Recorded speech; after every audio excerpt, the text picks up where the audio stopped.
Hey guys and gals, welcome back to the channel. This is BK Motors Mayhem, and this is the next project bike. I'm really excited for it. This is a 1969 Honda CB350. It's relatively complete.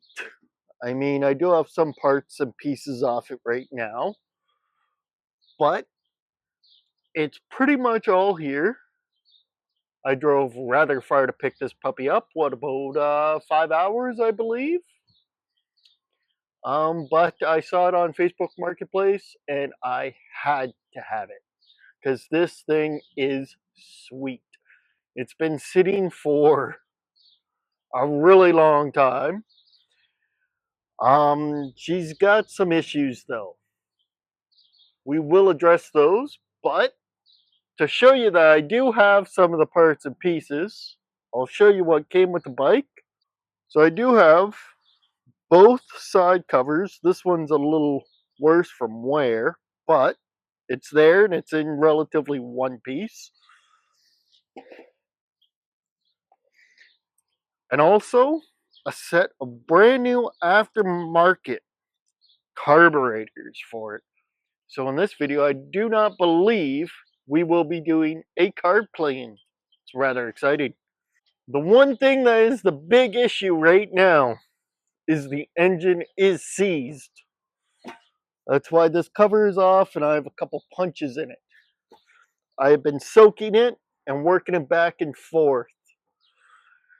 And while she is still very much seized, I haven't made too much progress. I've got it maybe to turn about a quarter turn so far. That's about it. The other issue is I'm not sure who, one of the previous owners, snapped the spark plug off in the cylinder. So if you zoom in here, guys, you get right in here, you can see what is left of the spark plug. So the spark plug got snapped off in the cylinder. Someone trying to do a tune-up or something on it, tried to replace the plugs, snapped it off, then they drilled it right out and tried to get what was left out with an easy out. And I could tell you that easy out was in there for a extremely long time because it took me the better part of a day just to get the easy out. It wasn't very easy out-ish, if you would say.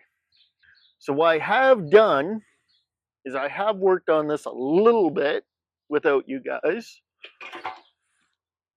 Is I took off all these bolts on the top here, these 8 bolts, trying to take the valve cover off. Well, then I found out that these were studs and they go all the way down through the engine, I believe. So unfortunately, I can't pull this valve cover or the head or any of this without pulling the engine out of the frame. So that is why I've been trying to soak the engine and get it unstuck with it still in the frame. Because I think that would be the easier route, better route. I mean, I still might have to get what's left of the spark plug out, unfortunately. But if I can unseize the engine, well, I'll have a better chance at taking the engine apart. It's my thought, anyways. So I could show you. She is rather seized. I could try and kickstart it, and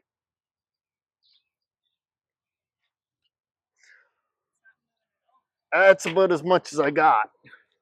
So what I've been doing is taking my booster pack and putting it on the starter and jumping the starter just to get it to turn over. I do have, as you might see in the background there, some transmission fluid, and I poured some diesel down the cylinders to help and free it up a little bit. I have got some progress, not a lot, but some. I'll show you guys here in a second. So as you guys will see here in a second, why I think these studs go all the way through is because only these studs are unbolted, and if you watch closely here, you'll see at the bottom, the whole thing lifts. So that's why I think the whole engine has to come out just to take the valve cover off, head, cylinder, all that nonsense.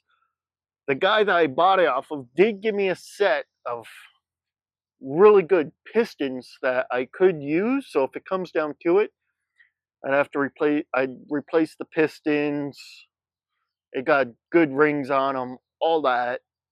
So we could get her running. That is the goal.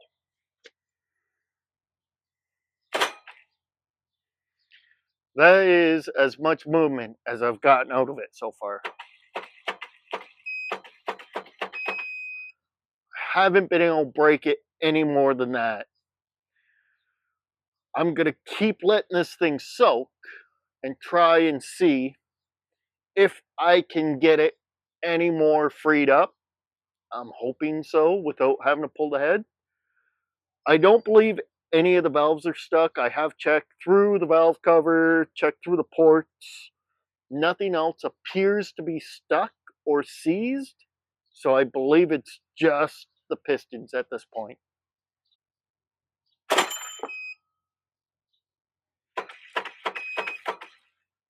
What I also did do is I got my booster pack hooked up right now to show you is I went through the electrical system and got most of the electronics working again on it. I got the headlight working. I got the turn signals working. The horn does not work. And the electric start does work. But that is also a good thing for you guys to know. If you buy an older bike, you're most likely going to have to go through the electrical system. You just got to go through, clean all the plugs, check your pins, everything else like that, get the corrosion out of there, make sure they got good contact, get some brake cleaner or electrical contact cleaner and just spray it in there on all your contacts, and it will really help. And I will say, it is a really cool feature on this bike, but it makes it a bit of a pain, is all your wires to your lights, your signals, your electrical start, it's all run in the handlebars. So if you look down here, you can actually see the wires that go into the handlebars and then out to your controls. So they're actually all hidden, unlike newer bikes. They're all exposed and run along the handlebars and everything else. So I do find that as a very cool feature. But it does make it a pain to take them apart and clean all the connections. So for now, in this part of the video, I'm just giving you guys a quick walkthrough and showing you what I'm working on. But other than a seized engine, there ain't much to show. So I'm going to keep working at that seized engine. Hopefully I'll see you guys back in a couple days. For you guys, it will seem like no time at all. But I will keep working at this engine, and I'm also gonna put some blaster rust removal in this tank, because as you can see, it is in really good shape, but it is quite rusty in there. So I'm gonna dump some blaster in that and see if we can clean it up better. So again, guys, this is the same product that I used on the Yamaha, and that is the Blaster Metal Rescue. It is reusable, so yes, the exact same fluid. You can just pour it back out of the tank the best you can, put it back in the jug, dump it right back into the next tank. And all you want to do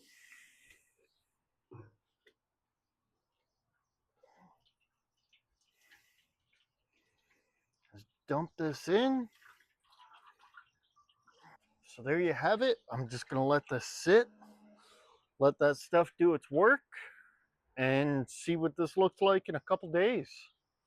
So, guys, it's been a couple days, and we're back on the CB. The engine is still seized. It has been no luck trying to crack it loose with fluids and stuff down the cylinders. So I've decided to try and crack into this engine a little bit and see what's going on. And as you can tell, we're not outside today underneath my fancy tarp because it has been doing nothing but raining all day.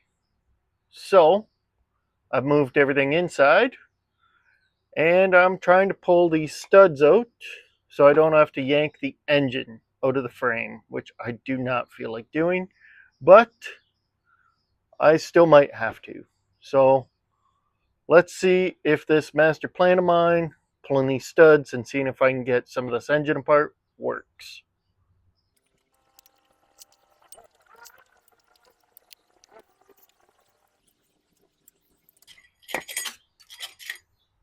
Stud number 2.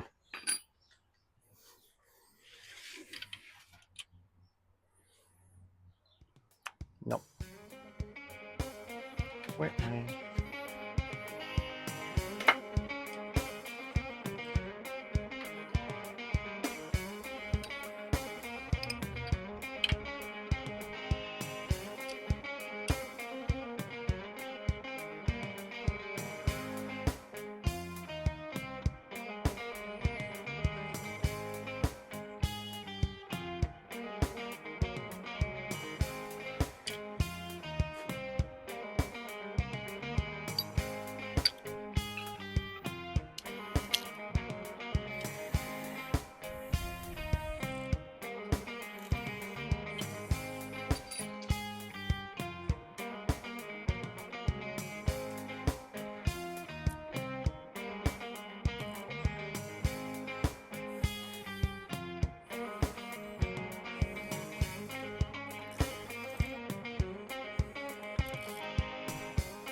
So, after a very well fought battle by these studs, I did get them out, and I have the valve cover off now. And I've run into some roadblocks with trying to get this head off. What needs to happen is there's some bolts down here. If you can see them on that side, they need to come undone, and then I can twist the cam, slide the cam through the sprocket. Well, to get those bolts, the engine needs to be unseized. The engine is still very much seized, so I can't get those bolts undone. And I ran into another problem over here where I have to get the spark advance off. I got the points all off, but to get the spark advance right here off, I got to get this sleeve off. And this is also seized on. So I need to heat this and let this soak and come up with a better solution to try and get that cam sprocket undone. I tried to take the tensioner off, which is down here, to relieve tension of the chain, but unfortunately, that chain is still very tight. As of today, it's actually locked up a little bit more, and it hasn't let go.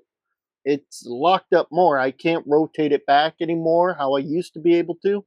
Now it's just stuck going forward.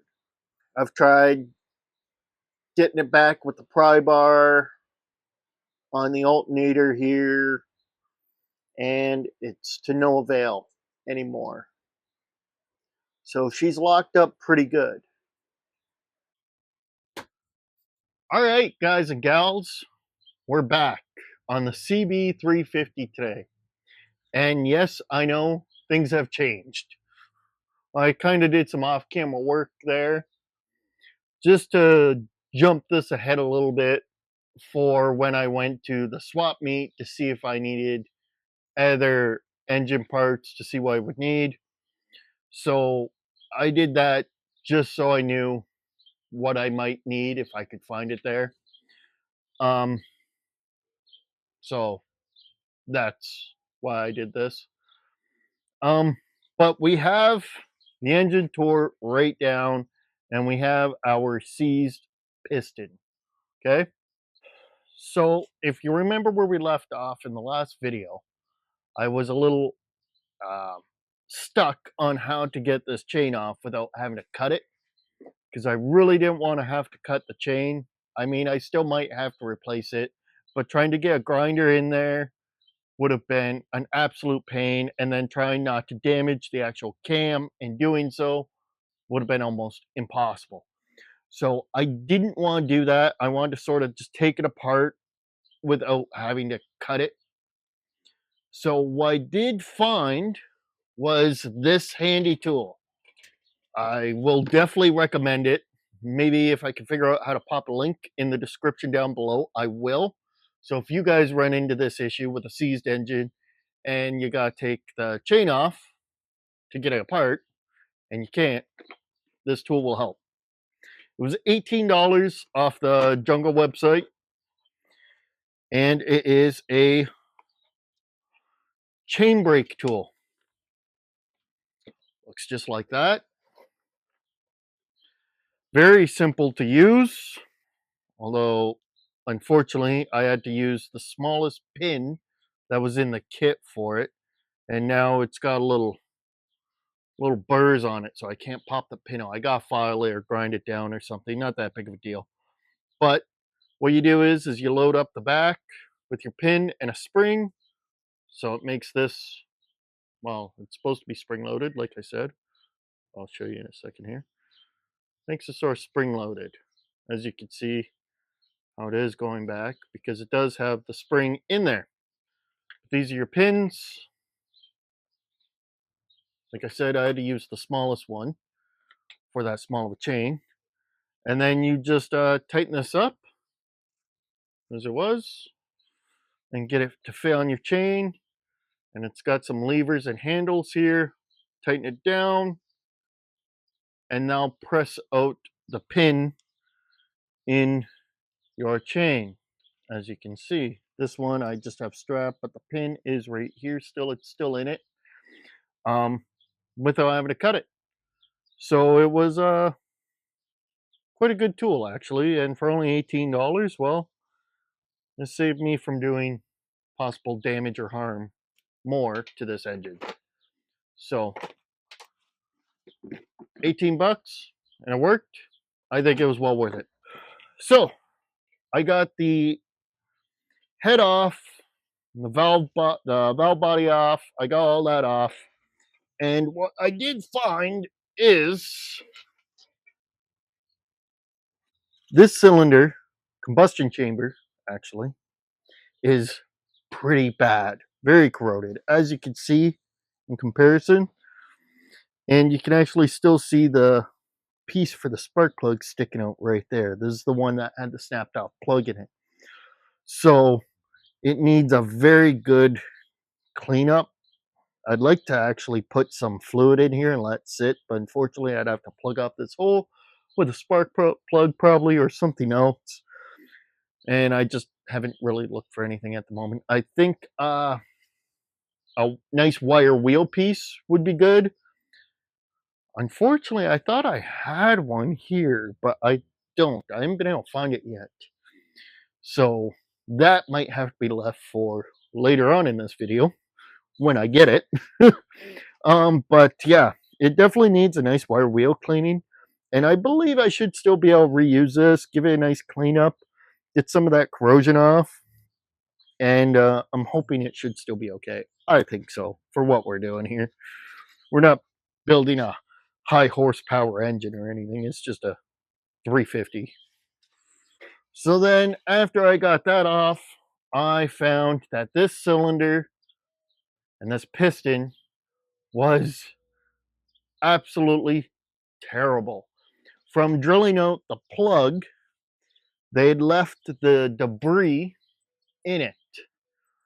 And they actually did it with the piston all the way up at the top and drilled into the piston. Now, they didn't drill straight through into the piston, but they did leave a huge, huge nick in the top of the piston. So this piston is garbage. It is no good. It cannot be reused. It's junk. I I did jump ahead. Like I said, I took it all apart, but I did jump ahead. It is still somewhat seized, but I did jump ahead and get that piston somewhat moving with this dowel and a big old hammer here. So I was able to smack the piston down a little bit. And when I did that, I filled it up with training fluid and diesel again. So there's more fluid actually in there than what I could fit in earlier, because this piston was pretty much right up at the top of the cylinder. So I was able to fill it more with diesel and transmission fluid to really let it soak in there. And now today, I'm hoping that I can break it the rest of the way free, because I wasn't able to get it all the way yesterday, just somewhat free. So that is the goal for today, and hopefully I can get this cylinder off. And then check to see how bad the cylinder walls are, see if it needs to be sent out to be bored, or I'm hoping I can get away with just a simple dingle ball hung. That would be nice. So that is a goal. I gotta clean this cylinder out, get this fluid out, and then start smacking this thing back down and maybe try turning it over with the starter. So I'll be right back after I get the cylinder cleaned out. So I got all the fluid cleaned out of this now, guys. As you can see, I wasn't lying. You can see the hole in it. Well, like I said, not a hole, but a very large nick in the actual piston. And you can see, I believe what caused it was the drilling out of the spark plug and the steel getting in here and all the dissimilar metals. And it ate this piston. You can actually see, as I'll show you right here, I have the other piston here for comparison, and you can see how bad that one in the cylinder actually is. It is not very good. So that's for comparison here. You can see that one and then that one. It's in very rough shape. So that piston is garbage. But looking in here, I can see the walls and they look not bad. Like I said, I think I might be able to get away with just honing it and cleaning it very well. And it should come back around. So I'm just going to try and beat this piston down with a hammer and my wooden dowel here and see how much more I can break this thing free. And I might have to jump that starter and see as well.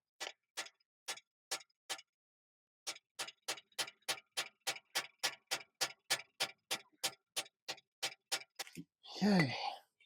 And I have found the more I hammer this down and reveal more of the wall, more of the crud, the corrosion from all of that is being revealed.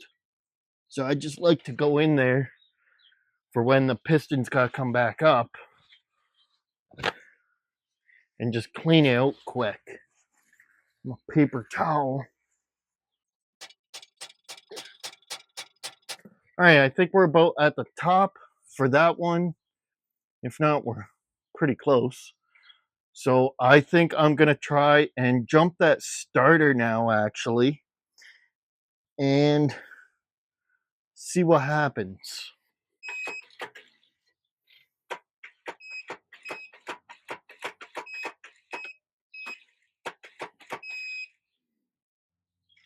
All right, as you can see, guys, she's still stuck.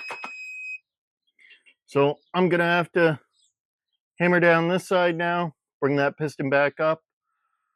I'm going to spray this down with some PB Blaster so it's not moving around dry. Well, actually, quick idea, with that piston all the way down at the bottom, I wonder if I can pop that cylinder off now. I might be able to.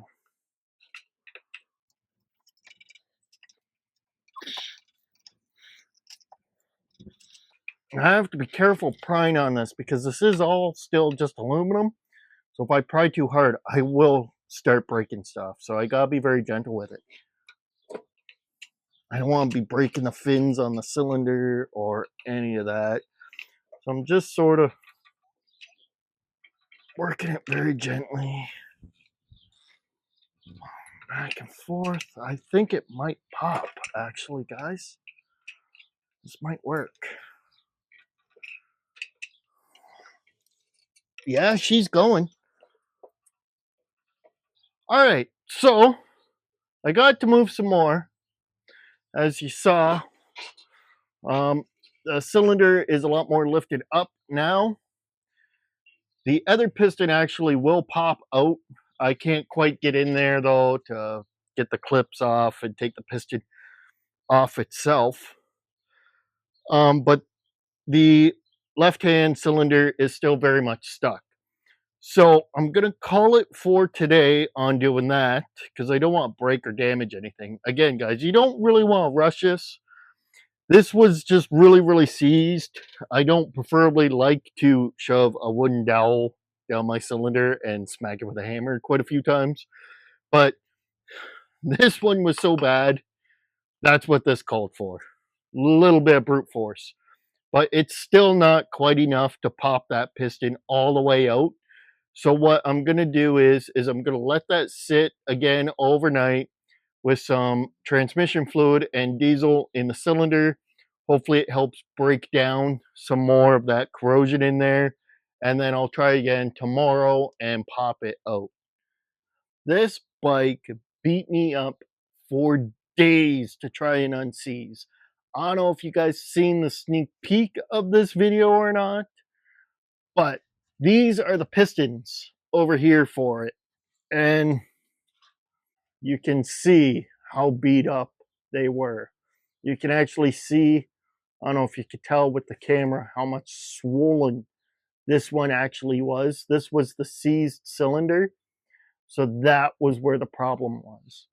And yeah, and the skirt ended up broken off, but it happens. These were a struggle. So as you can see, things have changed. The whole top end is gone. I got it off, I got it unseized, I got it unstuck. As you can tell, she's spinning freely.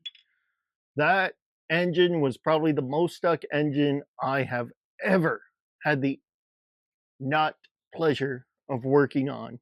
It was it was a task. I was probably out here every day just tapping it with some dowels, trying to knock the piston down, back and forth between each side, up, down, and that thing just would not crack loose. It was terrible, but finally I got it, and she's unstuck now.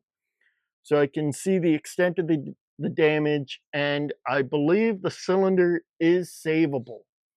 So with a quick little dingle ball hone, I can save it, hone it out, should be good to go. There should be no issues there.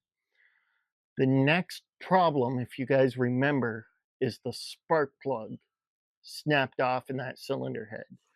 So I got the cylinder off and I judged the damage, and it's not great. So here is the combustion chamber here. This was the stuck cylinder side. And as you can see, there is some severe pitting in it. The valves are free on both sides, but there's some massive pitting in this combustion chamber. And it still has the snapped off plug in it. You can actually see the piece for the little electrode or diode or whatever you want to call it right there. So still has the snapped off plug in it. I cannot get it out. I would probably have to send it off to a machinist. And well, it boils down to, is it worth it? Because I could buy a new one of these online for new used one of these online for about 60 bucks shipped. So it boils down to, like I said, is it worth trying to send out to a machine shop, paying 150, maybe 200 bucks to have that pulled? I did not think so. This here is the parts engine that I got with this giant parts haul. I got it out of the frame. It was held in by 2 bolts. And now I got it sitting over here on one of my work stools in my garage. And, well, as you know, we need this head.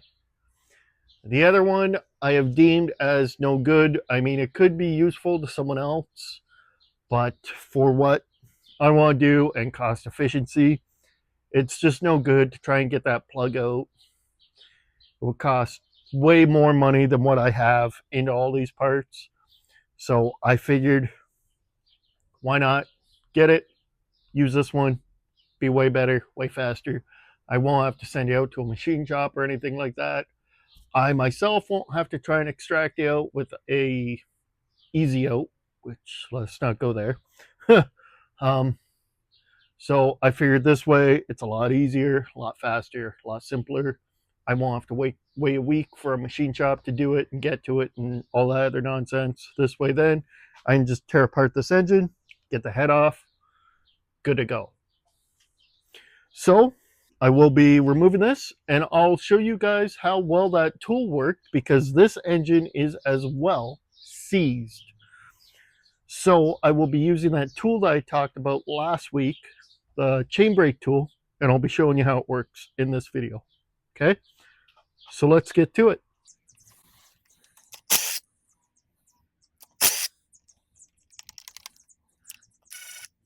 Every time, bolt always gets stuck in there, you know?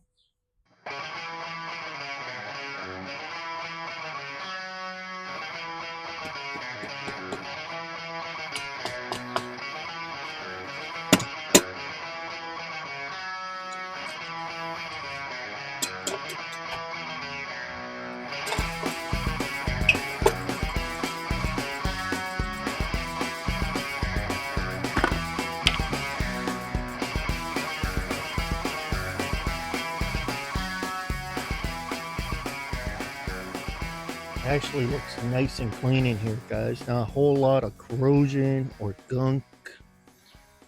It's nice and clean. The cam actually looks really nice too, so that's good. So what you want to do to start is just tighten it up to one of those links in the chain, one of the pins.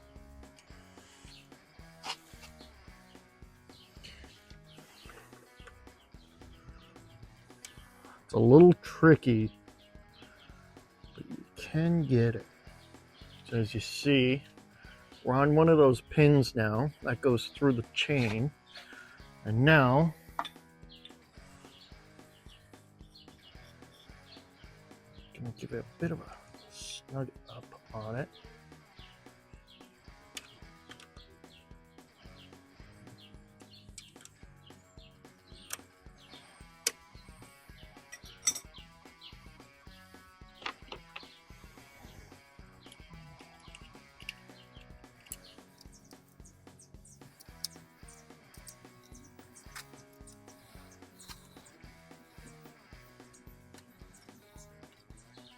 And I can see it's already starting to pop that pin up through.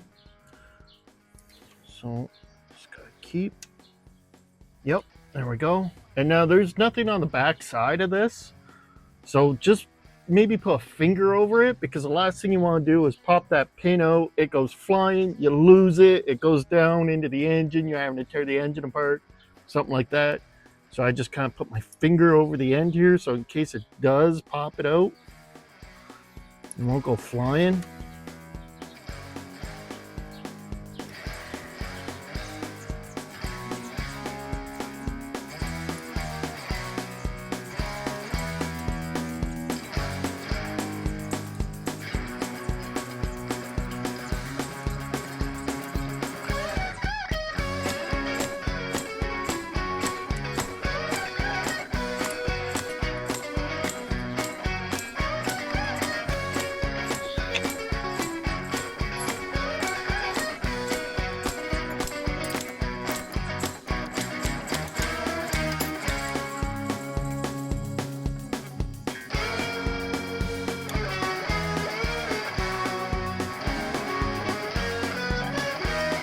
There we go.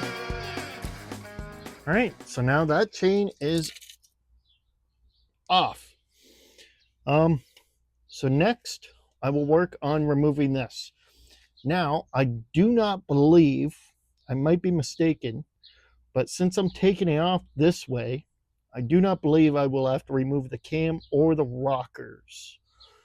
So that saves me time. I believe I could just take it off all as one assembly. Now, if I was putting this engine back together, I would have to disassemble it. So that saves me some time.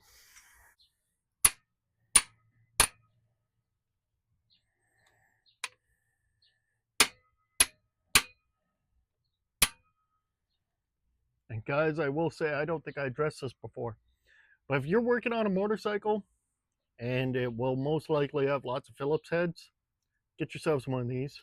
Saves you a lot of effort with some JIS bits in it. It's a very handy tool to have in your toolbox for working on bikes.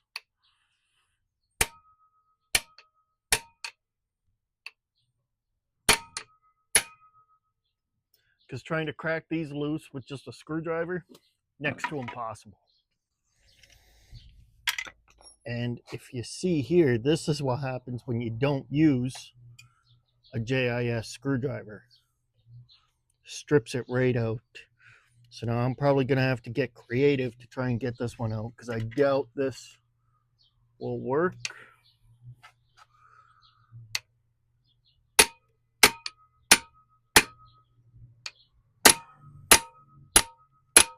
Oh, wow, that was lucky right there. I'll show you in a second if you didn't quite see. There's almost no star left on that, as you can tell. And that came out very easily. Like I said, get yourselves one of these. They're not expensive at all. It's very handy for working on motorcycles. Now, I was right. I did not have to take that all apart. Now the chain is getting a little stuck here. Whoops.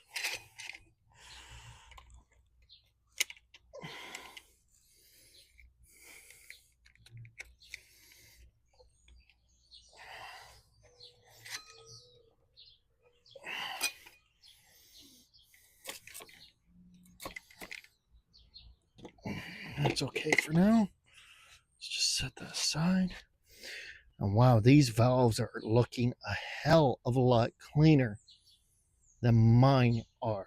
So that is very nice.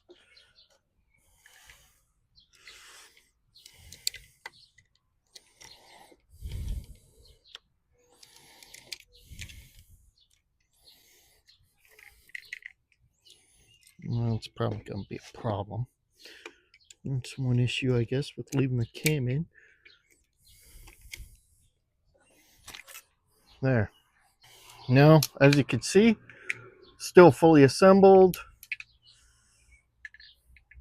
Easy to take off. Just going to set it aside for now. Now, I believe there's just 2 bolts left on this cylinder head, and it will come right off. So I will get to taking those off. And I think they're 12s?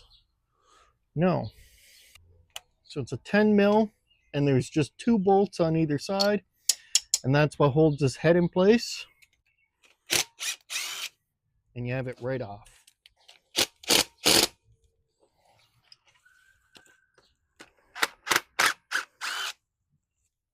There are the 2 bolts.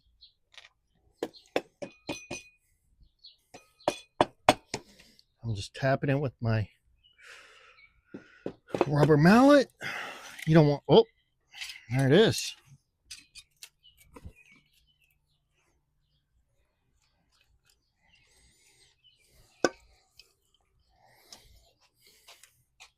There it is, guys. Off. She's a little dirty on this side, but I think that will clean up.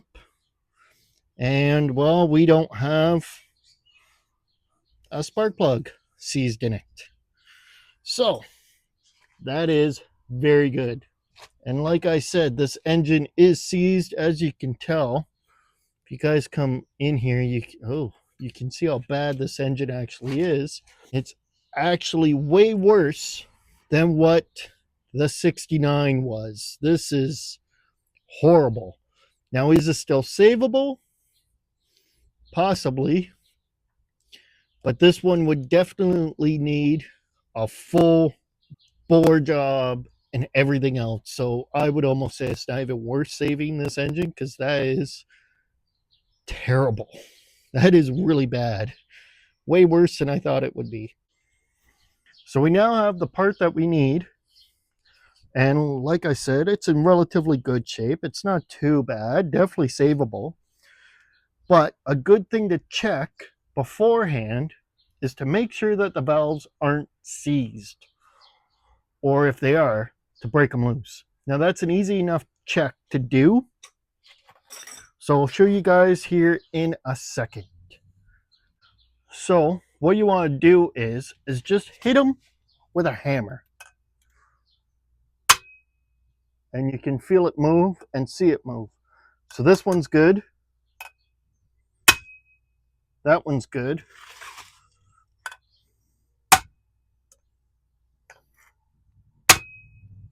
They're all good. Now, if they were seized, you wouldn't quite hear that ping, and you wouldn't really feel it in the handle as it goes down. It would be more of like hitting something solid, like a solid thud. This, you can hear and see move. And then if you flip it over, you can actually see the marks on how it moved. So you know those valves aren't stuck. So we're good there. She just needs a really good clean. So I can actually show you guys how to do that, and we can start and get this cylinder nice and cleaned up. Okay, so what we're going to do here, guys, is we're just going to hit these with this wire wheel brush on my drill. Now I would prefer a brass one. I think it would be much better on this, a little less abrasive. But unfortunately I can't find my brass one right now.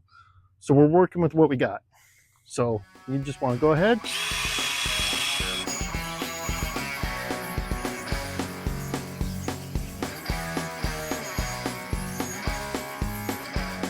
As you can see, it already looks a lot better compared to what it looked like before.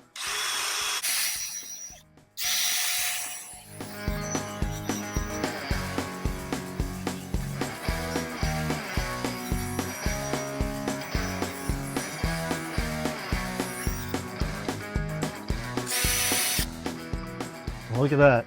Nice, cleaned up. There is one more thing that I will do to this, and I'll show you in just a second here, is let these soak. Now, you can't really, I don't have any spark plugs on me for this bike right now, or else I would just put some spark plugs in these holes and put some fluid directly right in them. I don't have any right now. So I'm going to show you this trick. Okay, so what I'm going to do here is I got some paper towel, 4 pieces actually, there's 2 in each. It's roughly a good size for those combustion chambers. I'm going to coat them in transmission fluid. Oh boy. Now, you will get a little dirty here. And some diesel. Just let that paper towel absorb it all up and just simply stick it in that chamber. And same for the other side. Really get in there.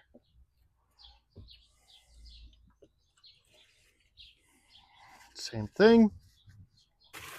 And now just let this sit. And that will clean those right up like new. I actually did that on the other cylinder. And I'll show you here. So as you can see here, I did the same process with the diesel and the transmission fluid on the cylinder head, and it cleaned it up very nicely. So it's a good trick to do if you don't have spark plugs or whatever, a plug to put in there. Just soak a piece of a shop rag, paper towel, whatever, some diesel and some transmission fluid or anything else of your favorite penetrating fluid or anything really like that, and it just helps clean it all up nice. And again, I did hit these with the wire wheel on my drill beforehand, and then I just let sit with the paper towel in it, and it cleaned it up really nice. So for some of you guys that might be curious and think, well, BK, why didn't you just take that engine, unseize it, you have it unbolted, and put it in this bike? There's a very good reason for that. Those of you that don't know, these earlier model CBs, mainly in the 60s, not the 70s, I don't remember when they changed it. It might have been 71 or 70. It was definitely early 70s. These older ones in the 60s have a higher RPM on them. They have more horsepower than the older ones. So as you can see right here is a good example. You could see this thing redlines around, what, 10.5 RPM, right? Here's the gauge, the RPM gauge that I got for that engine that was on that bike at one point. And as you can see here, it redlines much lower. So the difference in some of it, one of the big main things is the cam. The cam is different. It's bigger and it allows for a bigger RPM range. So these engines are actually a little more sought after than those ones because these have more horsepower. So I just thought I'd share that little snippet of knowledge with you. So now you know if you end up coming across an older 60 CB that still is the original engine and it's for sale, you should definitely buy that one over a 70s. They're a lot faster. Hey guys, welcome back. So it's been a couple days and I got some good news and some bad news. So as you can see, some things have changed. I have the other tank on it from the other frame that I got because I found out after I mounted this seat, I know I said I wasn't going to, but I decided to see if I could get it to fit, and it fits and it works because it was originally a side mount. I just had to do some slight modifications to make it a rear mount, and it works. But then I ran into the problem of then putting on a actual CB seat that for some reason this tank then did not fit properly. There was a huge gap between the seat and the tank right here. So I thought I mounted the seat incorrectly. I went over that quite a few times. I was very confused. I couldn't understand where I went wrong. So I sat down, I did some research, and found out that this is not a CB tank. This is a CL tank. So there's a huge difference between the tanks. Not just, you really got to sort of look at first and then you can tell. But apparently in size, this tank comes out to about here. It's that much bigger. And it's a little wider. So that was my issue. So now as you can see, if you come in a little closer, you can see the difference between the two tanks. And that was my main issue with some weird fitment problems. Now I know what you're wondering, well, BK, is that maybe a CL instead of a CB? No, it is not. The engine starts off with CB, and so does the VIN on the side of the frame. So it had some other random seat on it to begin with. It wasn't off a CB or a CL. I don't know what it was off of. And then it had a CL tank. So I think someone dumped the bike, damaged the tank, damaged the seat, and they just threw on whatever they had. So now it is back to having full CB parts back on it. Wrong year, but right parts. So we're off to a great start there. Now, for the bad news and the good news. We'll start with good news first. There's still good news left. The gasket set came in. So I'm very excited on that. That means engine assembly can start. But there's a catch. With the new pistons, new used pistons that I got with the bike, one piston came with rings on it. By the looks of it, a nice new set of rings. I did not notice that the other piston did not have rings. So I had to purchase a set of rings, and unfortunately they won't be in till probably the end of this week. So by the time this video comes out, the rings will be in and I'll have them. So unfortunately that pushes the reassembly to this engine to next week. So that's where we're at with the bike. It's just a waiting game now. I'm waiting on rings. So I did take the liberty of mounting the new piston on it. I got it all mounted correctly. There is a certain way that they go. I'll talk about it. I'll show you guys when I do the other one. But there is a certain way that it's got to go and a certain way that the rings got to go. And like I said, we'll talk about that when I get the other rings in, and I'll mount it and show you how to do it properly. But I just thought I'd jump ahead a little bit here and get this one mounted and ready to go. And I did start to clean this base up a little bit. It's not the best. It's still a little rough, but I started to clean it. So there's still more to do.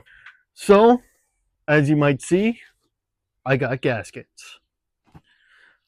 So that is exciting. And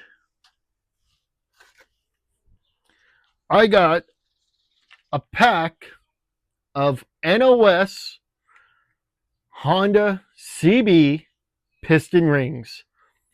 The box is way older than me. But I got a set of rings for it. For one piston, mind you. So, we got the parts. We can start assembling this engine now, which is extremely exciting. Okay, so what I'm going to do first is continue to clean up the base of this engine, and then I will try to, without breaking, install some piston rings and a piston and a cylinder, and I will show you guys how to do that, because as you see down here, I already mounted one piston. So I will walk you through on how to do it and do it the correct way. So let's dive in and get to it. So I'm going to start by removing some of this old gasket material. I did already start doing that, but there's still a little bit left over.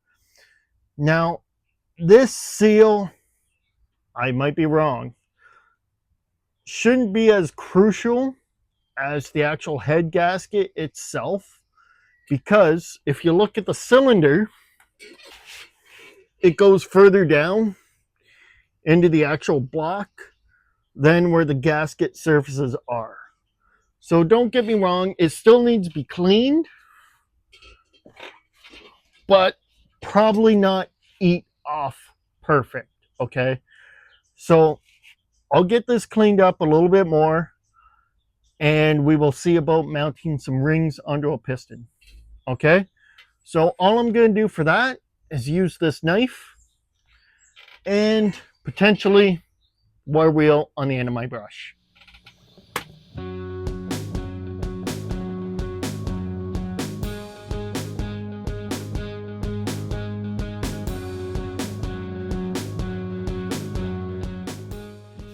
So guys, that is probably the best I can get this without getting absolutely too crazy with it and needing one of my other tools with my compressor, which works, just not on the outlets I have to plug it into right now. It's an ongoing battle. So I use my wire wheel on this. You will want to be a little careful using a wire wheel on this. Preferably you'd want to use, I can't think of the name for them, but they're like rubber wheels. They're good on air grinders, your little angle grinder. I don't know if I have one here. These are meant for polishing metal and stuff like that to this sort of degree, but you need a higher speed, like I said, air grinder that attaches to your compressor, and that will clean this up very well. And it is non-abrasive, so it won't leave scratches, marks, it won't tear down and actually deface the surface and leave it unsquare and unlevel. This would be a much better tool for this purpose, well, for this application. But like I said, unfortunately, I can't use my compressor right now, and it's been an ongoing battle, but this would be a much better use, much better tool for this application than a wire wheel. But in a pinch, a wire wheel and a knife would do great. And do not use a file, because that will definitely damage the surface. You'll end up taking off too much material, and it just, you'd ruin it. So you just want to be careful. You might be able to get away with some very, very fine sandpaper, or even maybe some steel wool. That might work, but for what I'm doing, and this spot right here, like I said, I do not believe it is as crucial as the actual head gasket is. That surface you would want spotless. This will do just fine. So now, oh, one more thing I want to mention. So I'm going to bring this up because I've been there and I have done this, especially with swapping engine parts onto another engine. Okay. Before you go mounting your engine parts, your cylinder head, especially if they're off another engine, make sure, this is crucial, make sure your dowels are in the right locations and in the engine. You do not want to start and slap your cylinder on and your cylinder head and everything else, and then find out you have a dowel laying on the ground, or you're going to put in that cylinder head and you find out that that cylinder head you got off another engine has a dowel in the opposite spot on where one is, and now it won't mount. So that is very crucial. Make sure your dowels are in the correct spot. I already went through it and made sure they were all in the right spot where they need to be. So I know that is okay. So all you'd have to do is grab the next part that's got to go on, which is the cylinder itself. Make sure that it's going on that way and see that you have both dowels out if you have both dowels down below. And then you know you'll be ready to go once you get your piston in and your gasket on. You can put this on. So that is very important. And then you can do that with the cylinder head as well. Check, see, hey, where are my dowels going to be? Does it have dowels? Check, see, make sure, and you'll be good to go. That is very important. Okay, guys, so I moved out here for better light and so I can see better and a little more room, because now we are going to be mounting the rings onto this piston. Now, when I ordered these rings, I was told these were factory standard size rings, and I am under the belief that that cylinder has not been bored out, and it doesn't look like it has. So these pistons should be factory size. This all should fit. I did try these pistons in that cylinder, and the pistons do fit, so therefore they should be factory size. So these rings should fit. If they don't, well, I'm going to be rather angry. So before you go putting these rings on, grab your manual if you have one. If not, do some online research and make sure that you're doing it right, because there are very minute differences between them that you could easily mistake and not notice and mess these up and then have engine problems. So what you want to do is grab your first ring, okay? Run it along the piston. Just where it's got to go. Just run it right along all the way around 365 degrees. Just like that. And make sure it doesn't catch on anything. So you know that there's nothing in there that the ring will get caught on and break or anything like that. So that's what you want to do first. Then comes the more stressful part. So this is the first ring to go on. It is the oil ring. As you can see, that's good enough there. You can see it's got spaces in it. Also means it's more fragile, easier to break. This is the oil ring. This goes on first. This is what you want to put on first. So you want to be very careful with your piston rings, because you can break these super easily. You just want to line them up.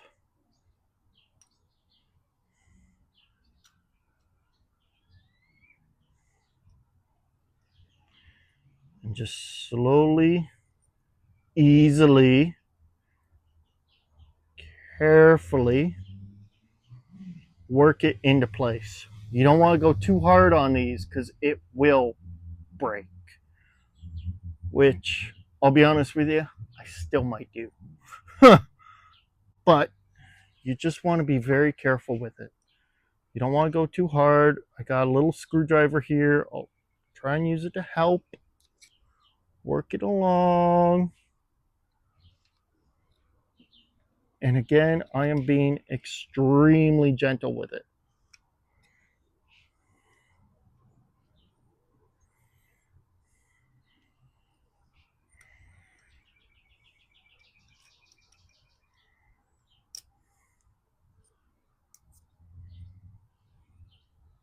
There you have it.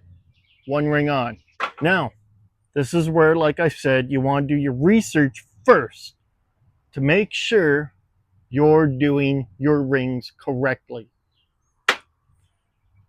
So these rings might not look like there's a difference between them, except for maybe color if you can make it out on the camera.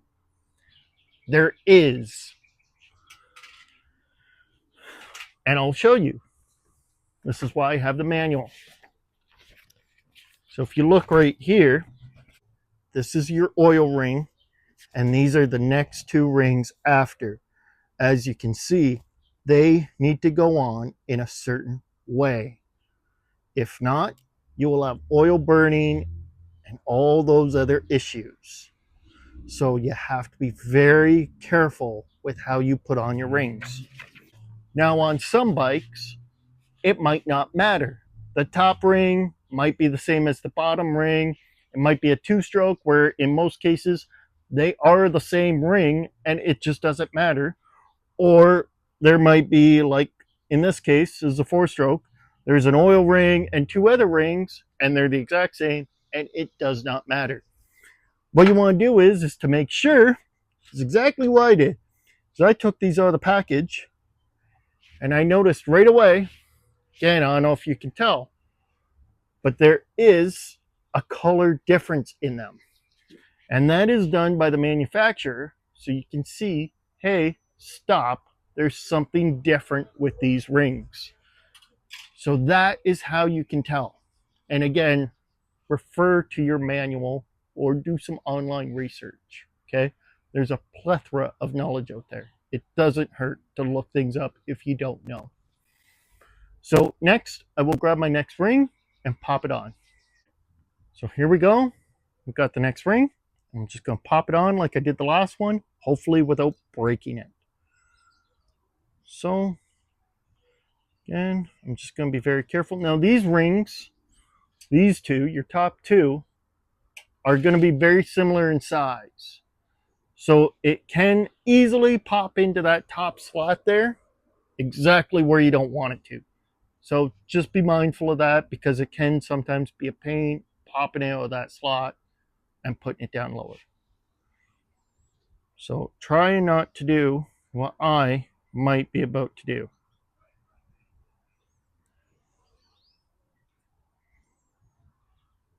There, I got it. And there you have the second ring on. Going to double check that it's going the right way. And it is. So we're good to go with the last ring. So here it is, the last ring. And I'm just going to pop it on. And again, you know, you check them. I did it with the last one. Just didn't see it was off camera. But check them. Make sure there's no debris, especially with, in this case, these are used pistons. So, but if you didn't check it and you're worried, don't worry. Spin it around the piston, just like so. And they'll tell you, hey, there's something wrong. Then just pop it off extremely carefully and fix the problem. So here we go with the last piston ring. I'm just going to pop it on. Again, very carefully.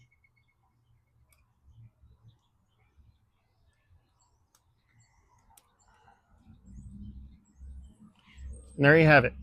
All the rings are on the piston and ready to go.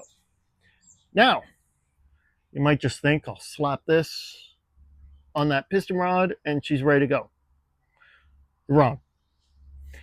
You have to stagger these rings, okay? Some of you guys might know this, some of you guys might not. Now, what I mean by that is these rings all have openings, like so. So now what I mean by stagger is when you go to put this in and drop it in the cylinder, you don't want your rings lined up like that. because when it's in the actual cylinder, these will compress, but they won't close perfectly.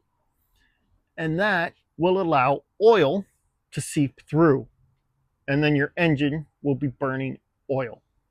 So what you want to do is you want to take your ring, spin it just like so. Take your other ring, spin it just like so. And your other ring and spin it just like so. So now, if you look, if you can see, they're all just off of each other, just like so. And that is more what you want to do. Now, again, you can look in the manual and see what it actually calls for. Let's say you don't have a manual. That is usually your best bet. Just roughly about a 25-degree or full 180-degree turn from each other, depending on how many rings you have. If you have two, you'll want to do an opening at the front, opening at the back. If you have three, opening at the front, opening at the back, opening on the side. And that will normally be just fine. So now that we have this all set up, I'm going to take it back into the garage and we're going to mount this on the crank.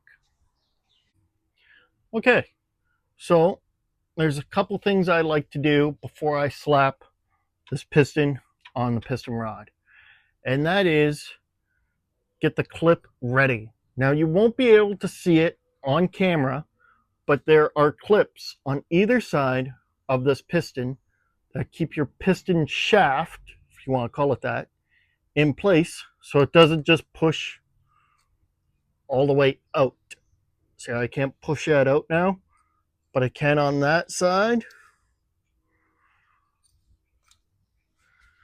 So what you want to do is I find it's much easier on these two cylinders to put your clip in where it's going to be facing into the piston. So then you're not trying to fight it backwards to put your clip in. So just pre-pop your clip in, and then when you have to put the actual clip in on this side, it's right there in your teeth. It's no problem. So I'm going to start by lifting this crank, this piston rod up on this side. Now there is a certain way that these pistons go. There is a forward and a backwards. You always go by the arrow. And this one does have an arrow on it. It's right here. It's very small.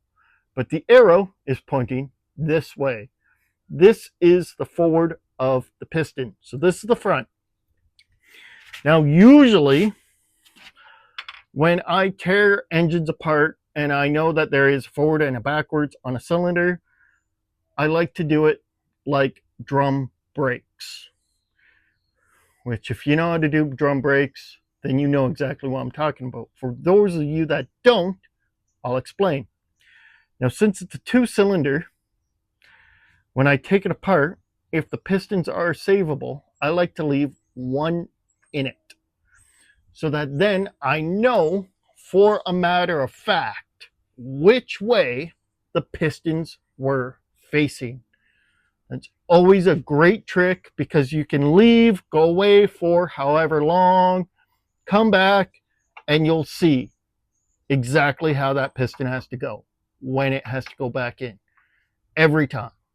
That's always a great trick that I like to do. Is I just like to leave one piston in on the one side and then I just go by side. Now, this engine was very badly seized and the pistons were very badly damaged, so I could not do that. So that is one reason why I popped this piston back in as quickly as I could so I wouldn't forget. Because you can, especially on these, you can easily miss that small tiny arrow on these pistons, and then when you go to fire this up, that piston will come all the way up, smack that valve, your engine's done. So that is always a nice trick that I like to keep in my front pocket when I'm doing engines, is make sure you leave one piston in going the proper way so you can't forget. So I'm going to go to slap this piston in now.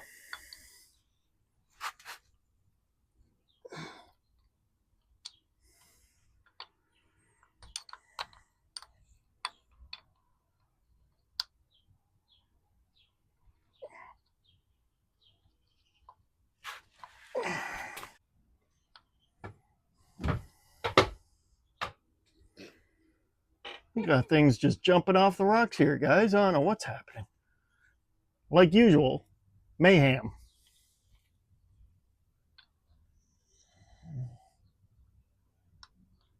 Now, they can be a bit of a pain to get lined up because you cannot see very well to know when you have to shove that piston shaft in.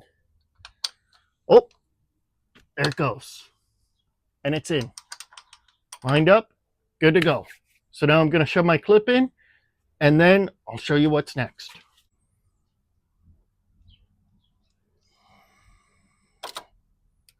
Now, these clips sometimes can be really not fun to pop back in. They can be quite a pain. But with some patience and a screwdriver or a pick, you can normally get them back in.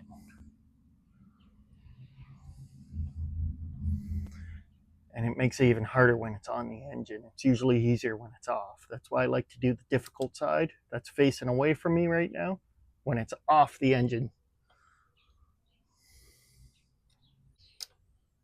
There we go. All right, so I got the clip back in, and this piston ain't going nowhere now. So now next step, I think, is very important before I put the cylinder on, is lubricating and making sure these rings are lined up so that it's good to go once you drop that cylinder in. So what I like to do is, I'll show you. So what I like to do is just grab some engine oil, new engine oil I've had sitting around in the shop for an undesignated amount of time. Don't worry, it doesn't expire. Put some on my fingers, lube my fingers up real nice, and spread it on the rings. So I'll show you. Because the last thing you want is these rings going in that cylinder dry. You don't want that. Lubrication is key, guys. Lubrication is key. So, after wiping those down with a bit of oil, that should be good. I'm not going to move the oil far. I'll keep it right close by me. And I'm going to check the stagger on these rings because, you know, they're going to be messed up after fighting to try and get that on. So you just want to make sure that they are in the right spot, both pistons. And I know this one is probably wrong. So double check them. Always double check your work and make sure they're lined up right.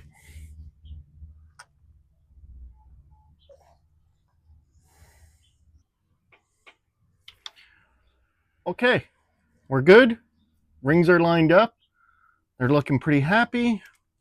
Okay, guys, so next, after you got your pistons all ready, your chain situated, and it's relatively happy, you want to go ahead, open your gasket set, dump it all over the floor, and spend 5 minutes picking it all up off camera. It's a fantastic time. I definitely recommend it. Then you want to get the correct gasket after you pick them all up and place it in its proper spot. Now, this will be a little tricky because we got timing chain and all the other fun stuff in the way here, and we don't want to be bumping too many things and messing it all up.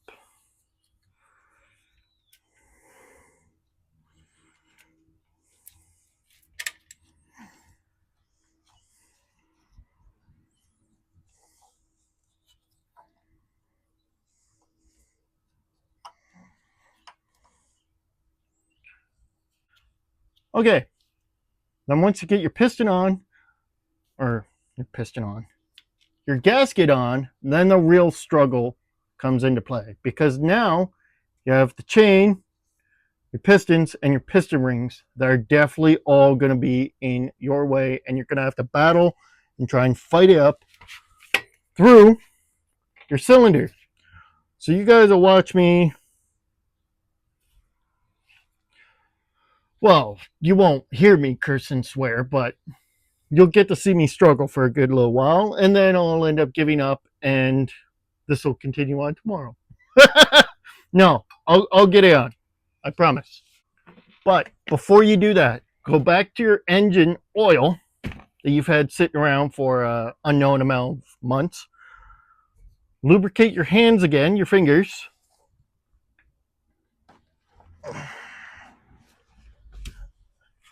And give those cylinders a liberal coating of engine oil inside.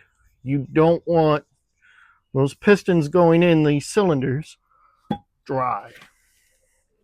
Remember, lubrication is key.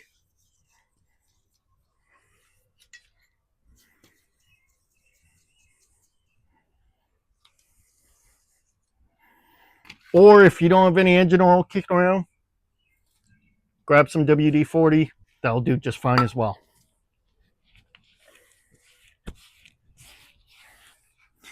So then you want to grab your cylinder. I already put my timing chain guide in, got that lined up and ready to go. Now for the battle of trying to get the timing chain up this cylinder.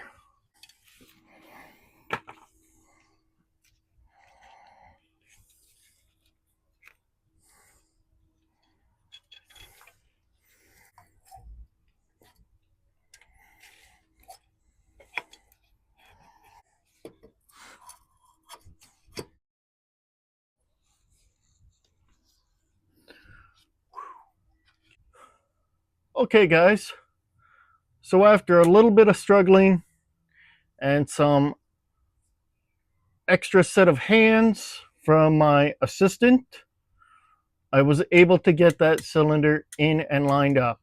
Wasn't the easiest thing to do. Like I said, I almost need to grow an extra 2 more arms, but I got it in and it is lined up and these pistons are back in the cylinder.